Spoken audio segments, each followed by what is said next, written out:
Bwana Yesu asifiwe. Nashukuru Mungu asubuhi ya leo kwa ajili ya kipawa cha uhai na afya njema. Jina la Bwana lihimidiwe.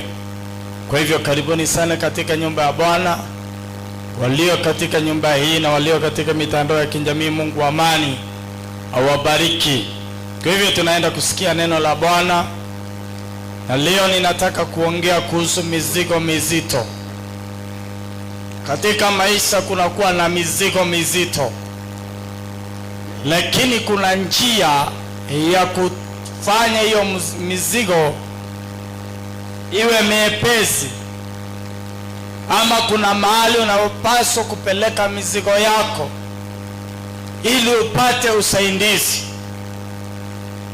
Kwa hivyo mizigo ya maisha, kila mtu hapa duniani aliyosaliwa na mwanamke ako na mizigo katika maisha yake.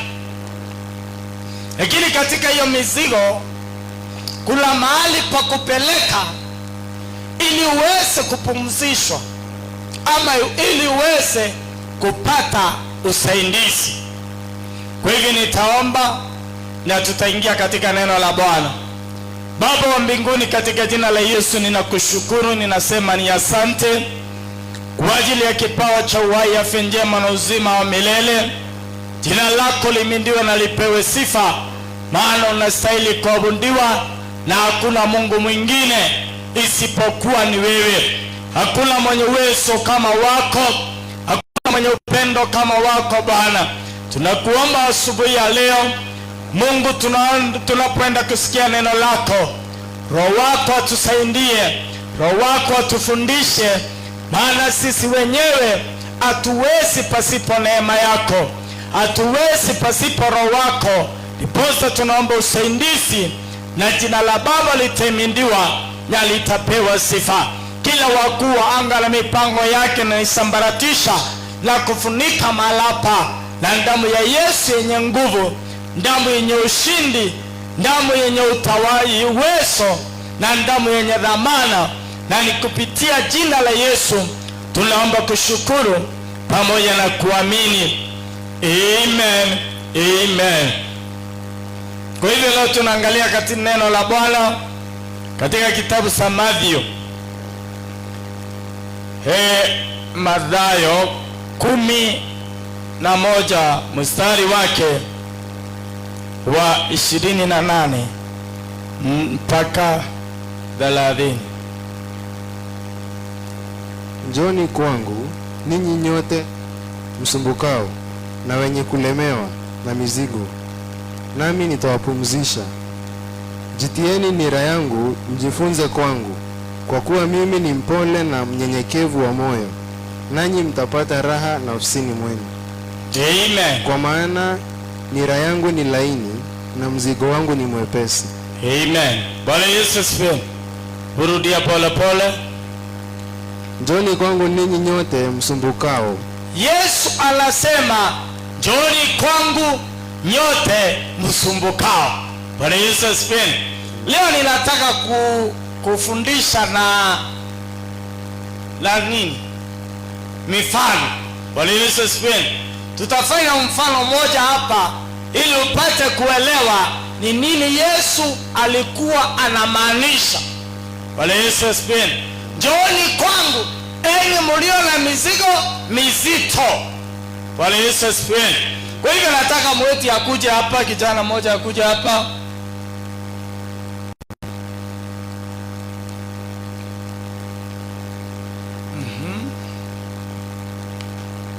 Sasa huyu ni mweti. Wasa sasa tumuite Njoroge. Kwa hiyo Njoroge ako na mizigo. Hebu sugui mizigo.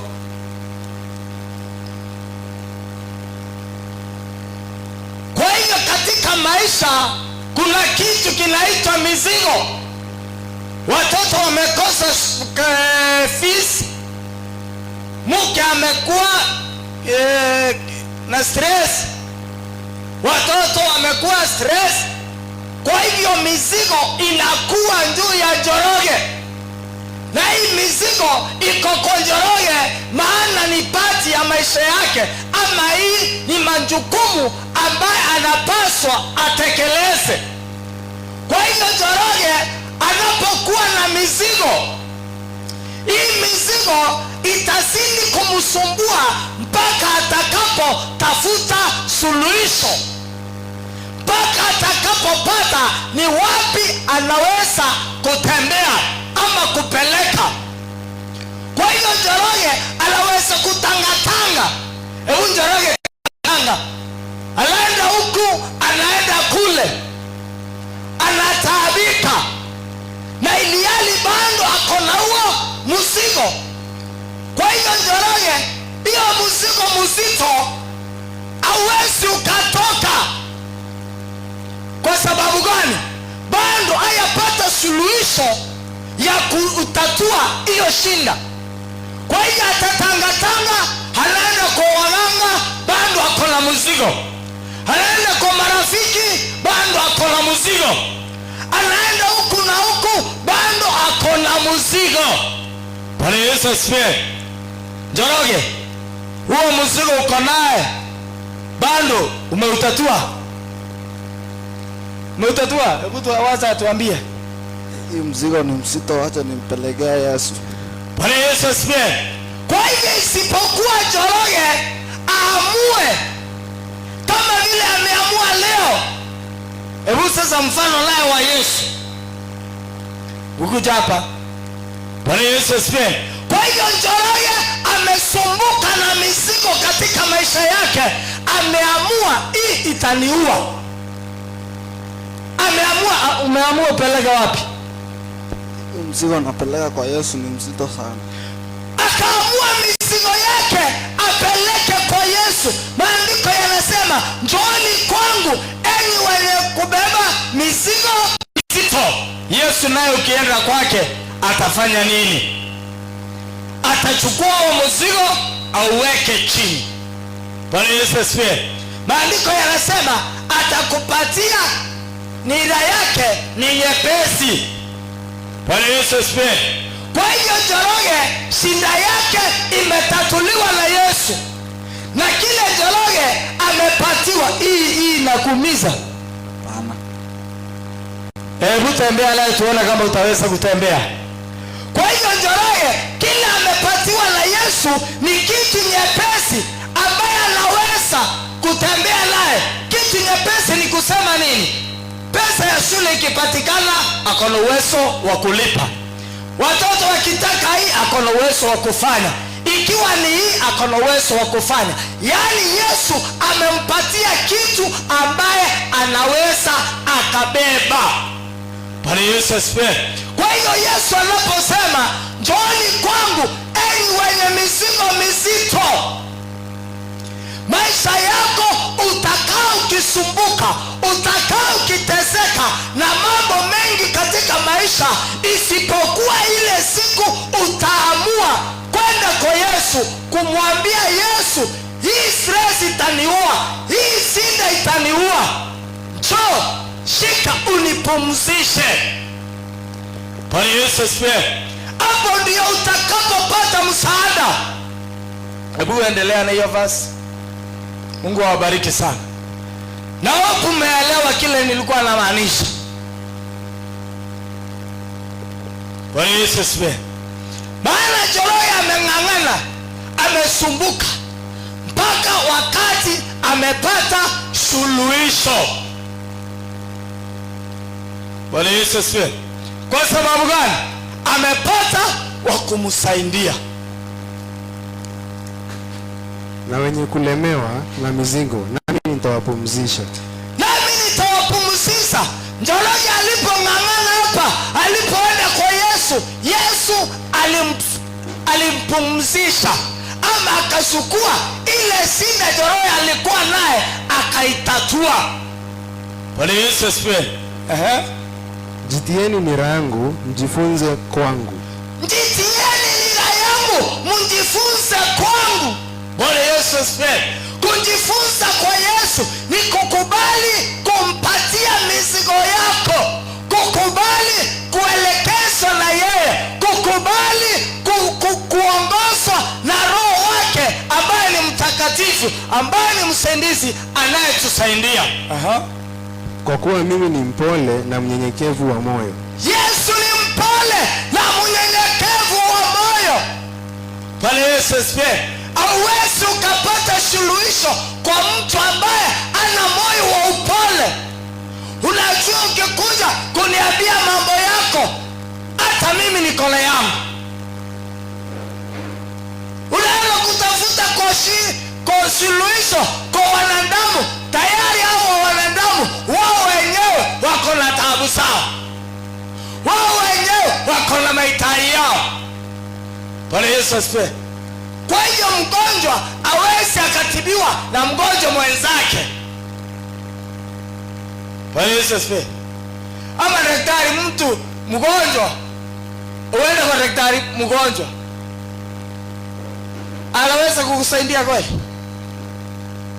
Hawezi akakusaidia. Ni kwa sababu gani? Hata yeye anatafuta wa kumsaidia. Bwana Yesu asifiwe. Kwa hiyo Yesu ni mpole wa moyo. Yesu ako na amani. Kwa hivyo unapotaka amani, ako nayo. Hauwezi ukapatia mtu kile ambacho hauna.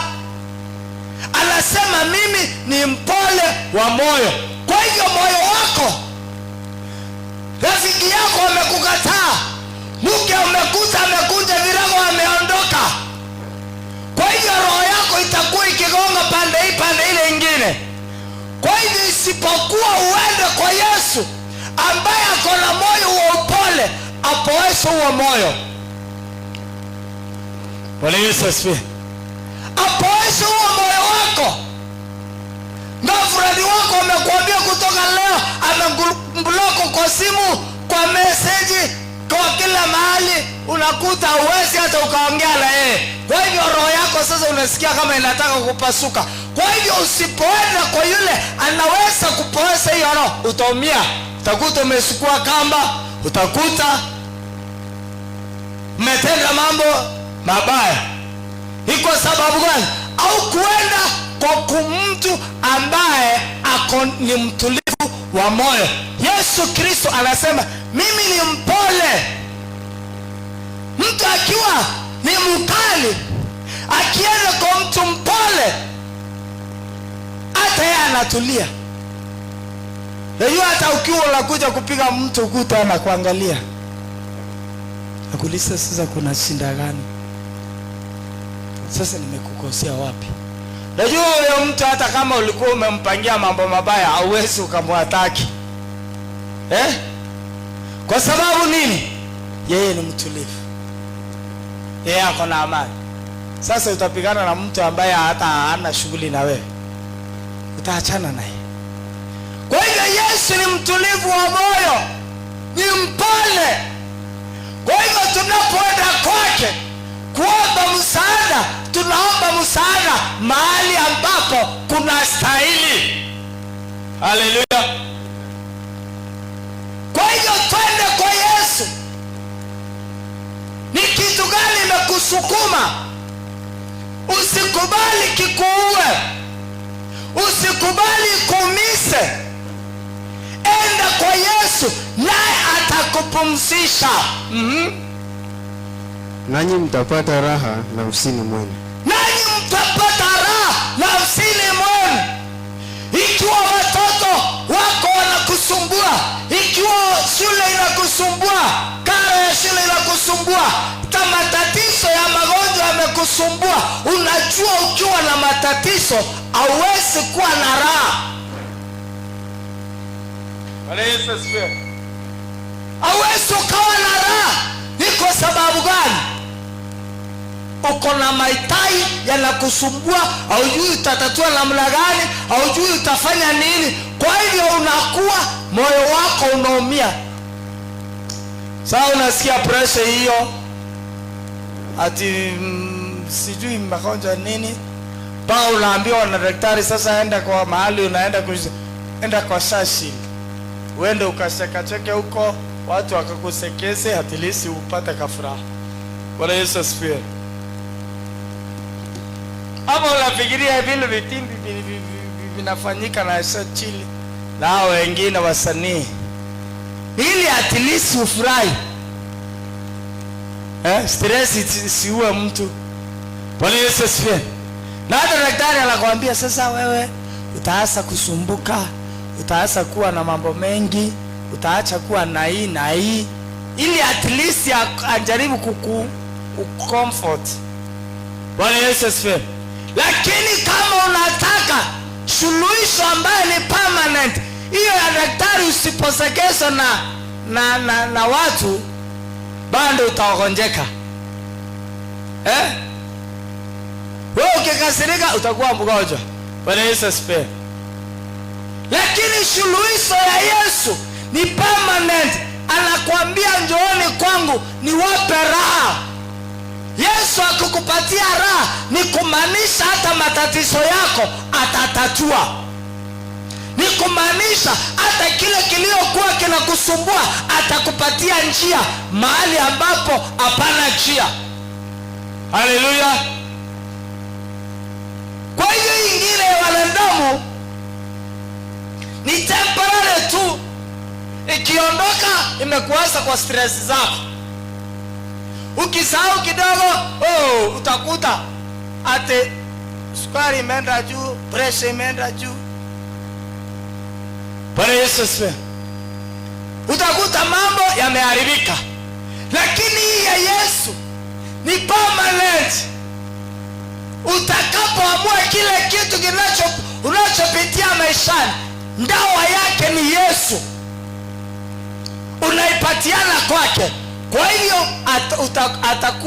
utakuwa na suluhisho. Bwana Yesu asifiwe. Nanyi mtapata raha nafsini mwenu. Nanyi mtapata raha nafsini mwenu. Ukitaka raha katika nafsi yako, pesa yako haiwezi kukupatia raha.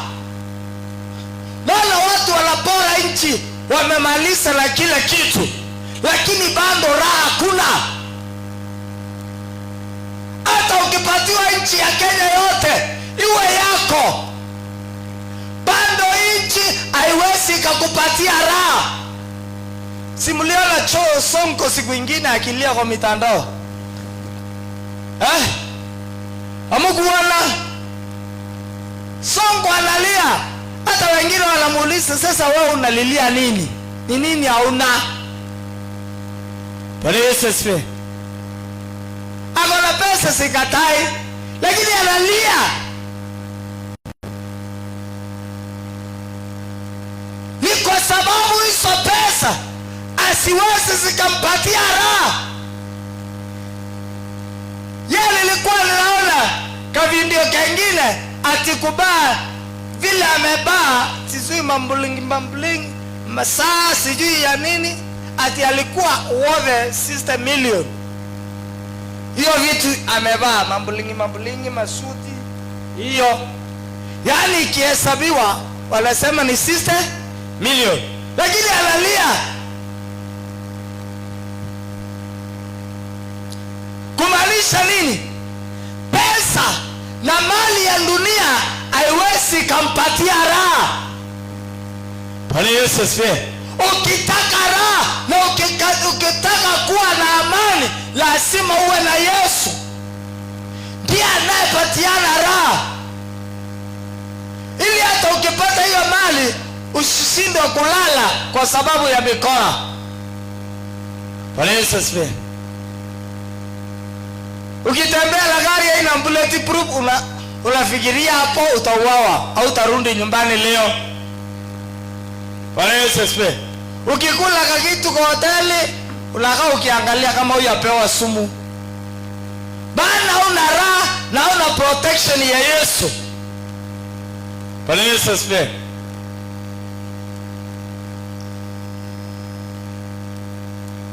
Unasikia hiyo?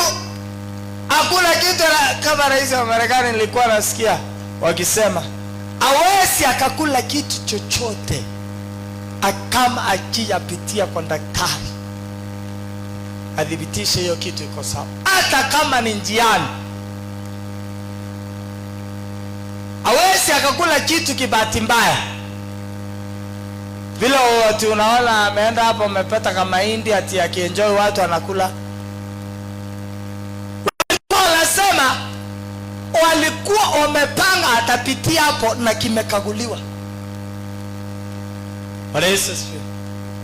Bwana, mali ya dunia haiwezi kukupatia raha na haiwezi kukupatia amani. Haleluya. Kwa hivyo raha ambayo ni kamilifu inatoka kwa Yesu. Kwa maana nira yangu ni laini na mzigo wangu ni mwepesi. Nira yangu ni laini na mzigo wangu ni mwepesi. Wakati Kamau alikuwa hapa ametangatanga na mzigo wake, alipoamua huo mzigo nimpelekee Yesu, Yesu naye akampatia nira yake ni nyepesi, akampatia kitu ambacho anaweza akakibeba. Bwana Yesu asifiwe. Kwa hivyo kwa maisha kile kitu unapaswa kubeba, Yesu amepima usani wake. Amepima usani wake, anaona huyu kijana wangu usani ataweza kubeba. Au watoto nimempatia ataweza kuwasomeza, ataweza kuwajengea nyumba, ataweza kuwa na maintenance zao zote, yani mahitaji yao yote atayatekeleza. Haleluya. Kwa hiyo nyepesi ni nini? Ni kitu ambacho akikusumbui kukifanya. Hiyo ndiyo nira ambaye Yesu amenatupatia, ambaye ni nyepesi. Akikupatia majukumu, anakupatia saisi yako, sio ya kukuua, sio ya kukupatia pressure, sio ya kukupatia stomach asasa. Bwana Yesu asifiwe. Kwa hivyo nira ya Yesu ni nyepesi, ambaye inaweza tukafanya yale majukumu ambaye ametupatia. Bwana Yesu asifiwe. Yani unapatiwa kitu na saisi yako. Unapopitia majaribu, anasema sio ya kukuua, ni kitu ambaye unaweza ukastahimili. Yani sio majaribu ya kuje ya kuue ama ya kumalize. Hapana, ni kitu ambacho utaweza. Unajua uwezo ukaletea mtoto wa class 8 umuletee mtihani wa form 4, hiyo ni kumumaliza, maana hata wezana naye. Kwa hivyo nira ya Yesu ni nyepesi. Kama ni ya class 8 hata unaletea ya class 7. Ili usiwe na stress, ili usilale, usikose usingizi kwa sababu ya matatizo. Bwana Yesu asifiwe. Kwa hiyo nira ya Yesu ni nyepesi. Ndiposa tunawasihi sana, usisumbuke, usitangatange, maana uwezo ukajisaidia wewe peke yako. Bwana Yesu asifiwe. Mmaliza kitabu cha Luka 12.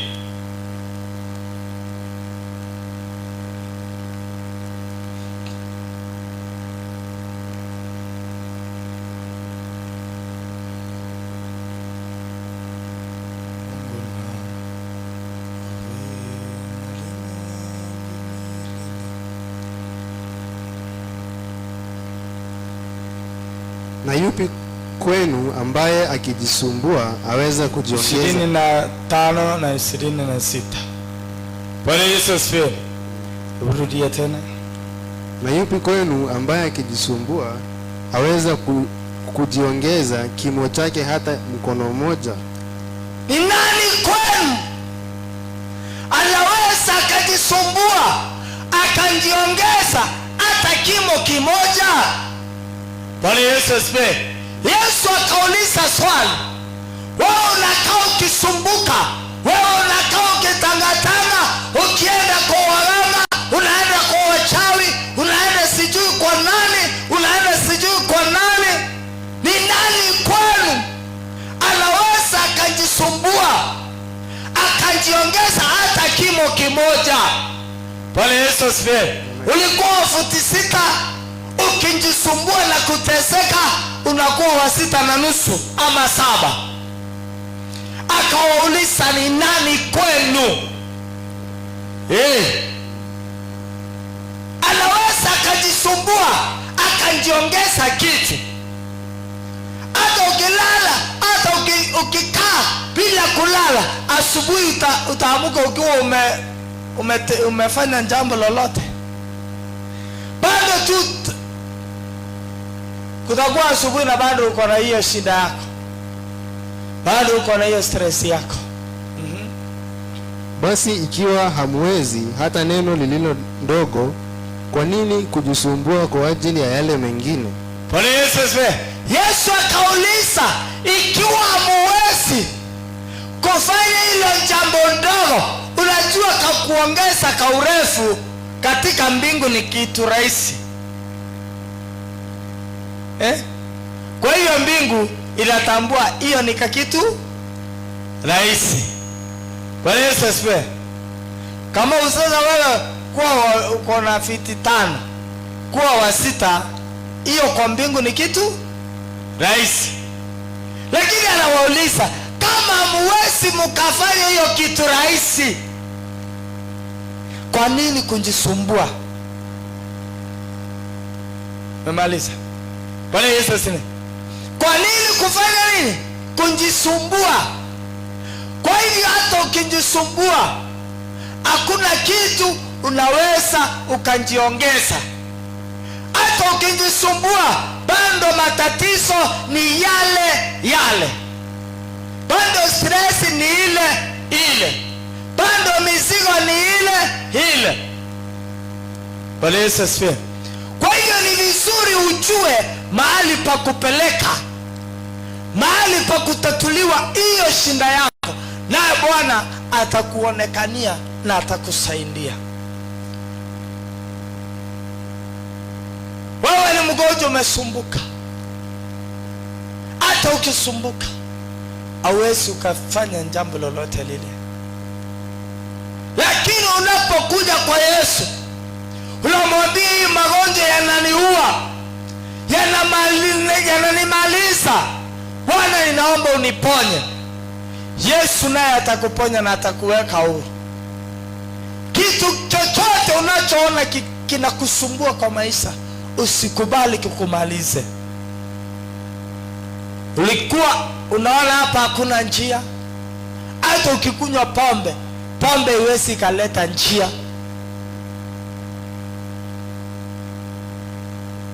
Bado utakunywa, utalala na utaamuka, bado hakuna njia. Anajiuliza, kwa nini sasa kujisumbua? Hata kama kimo chenyewe hamwezi mkajiongeza, kwa nini sasa kujisumbua? Kwa hiyo kujisumbua, haupaswi kujisumbua. Mtafuta Yesu, mkubali Yesu akuokoe na akuonekanie.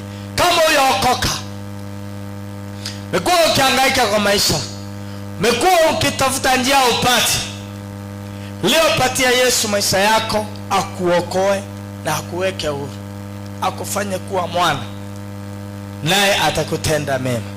Kwa hivyo tunapoenda kuomba, nataka kwanza tuombee wale wanakubali kumpokea Yesu, wampokee Yesu naye awaonekanie na awalinde. Sema, Bwana Yesu, ninakupenda, mimi ni mwenye dhambi, nimetenda dhambi na kutengana na wewe, na kuomba Bwana unisamehe. Nisamehe dhambi zangu na makosa yangu, vute jina langu katika kitabu cha mauti, uandike jina langu katika kitabu cha uzima. Nimekataa shetani, nimekukubali Yesu uwe mwokozi na mkombozi wa maisha yangu, na nikupitia jina la Yesu nimeokoka na kuamini. Amen. Amen.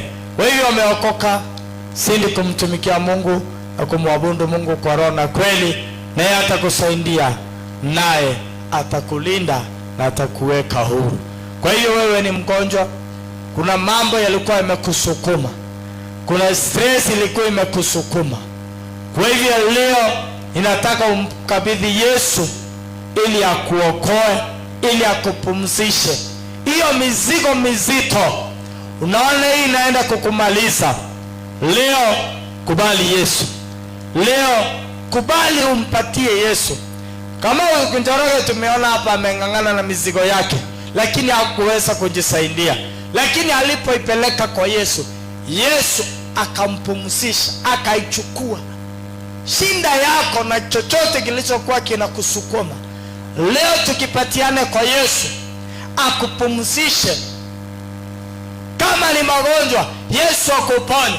Kama ni mahali ulikuwa unaona hakuna njia, Yesu akuweke huru katika jina la Yesu. Kwa hivyo na tuombe. Amini Bwana Yesu, inua mkono wako nami nitakuombea, na upatiane kwa Yesu, na Yesu atakuweka huru na atakuonekania.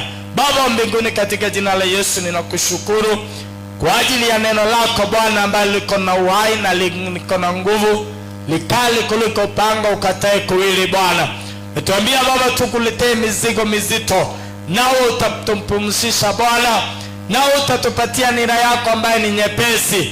Ndiposa Baba ninakuja mbele zako kwa ajili ya walio nyumba hii na walio katika mitandao ya kijamii.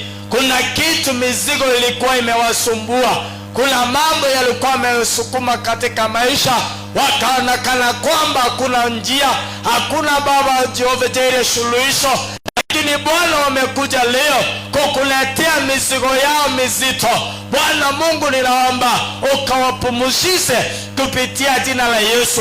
Waliokuwa wagonjwa, wamesukumwa na magonjwa, ninatangaza uponyaji. Waliokuwa Baba wamesukumwa na matatizo ya kila aina, ninatangaza kuwekwa huru kwao. Waliokuwa wameonewa na uovu wa kila aina, katika jina la Yesu, hizo nira zote tunazileta kwako Bwana, ukawapumzishe Bwana, ukawaweke huru katika jina la Yesu.